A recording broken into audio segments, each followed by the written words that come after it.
In today's video, I'm going to teach you how to add a navigation bar in Card.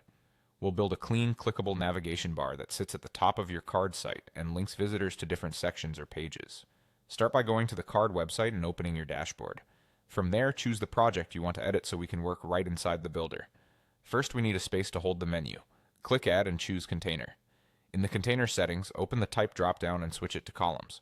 This lets you arrange your menu items side by side.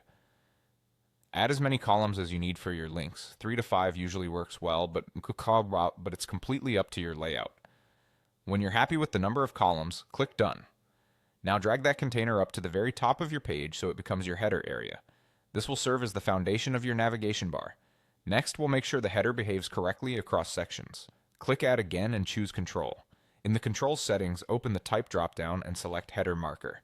This tells Card where your header begins so it can remain consistent as visitors move through your site. Place the header marker so it sits just below your menu elements in the Layers panel. If you haven't added the buttons yet, don't worry. You can always reorder the control to sit beneath them after you add the menu items. Click Done to confirm.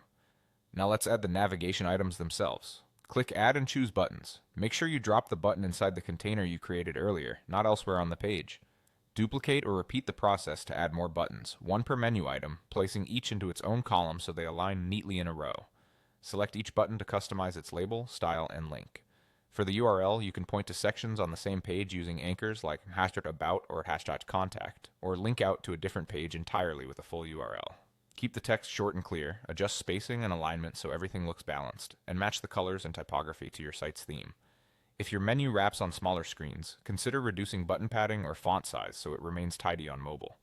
When everything looks good, click Done. That's it, your navigation bar is set up, structured with a container, anchored with a header marker, and powered by buttons that link exactly where you want visitors to go.